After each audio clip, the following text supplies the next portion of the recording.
Assalamualaikum warahmatullahi wabarakatuh. Wilujeng enjing barudak kumaha daramang mugia Allah subhanahu wa ta'ala nang tayungan keselamatan ka urang sadayana. Tepang deui dina pangajaran basa Sunda kelas 3 pangajaran kahiji mikanya sesatuan jeung tatangkalan.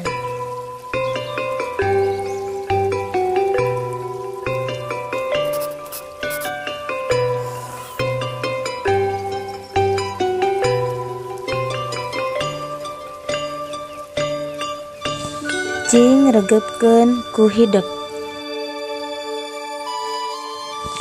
Si putih jeung si kacamata.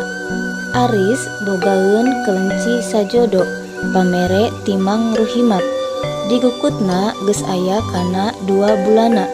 Waktu anyar datang anakna keneh gedina saluhureun peureup kolot.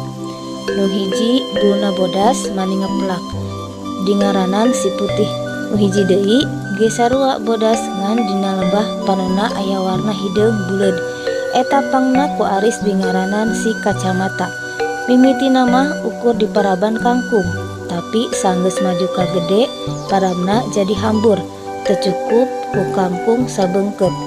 Paraban ku jukut wae atuh ceuk pabapana Aris. Muhun abdi bade ngarit tapi pangmeserkeun heula aritna walun Aris.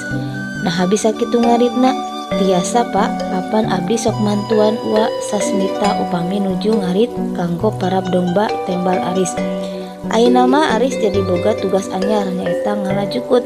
Biasana Aris samulang ti sakola tara jauh-jauh ngaritna ge ukur mapai-mapai sisi solokan.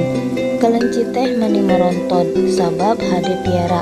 Sanggeus galede mah kandangna ge teu cukup ukur make peti urut. Bapana Aris manggiankeun kandang anyar tina awi.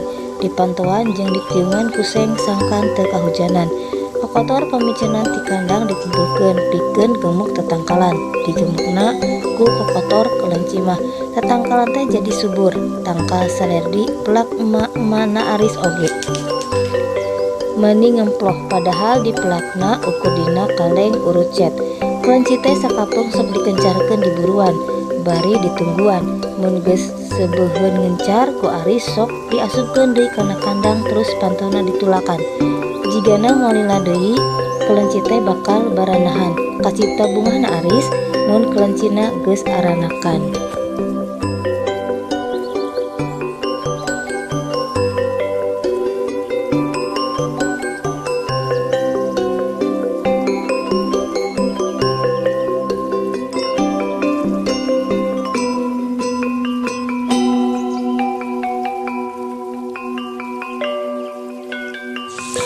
Cing jawab pananya dihandap ningali dina bacaan si putih jeung si kacamata.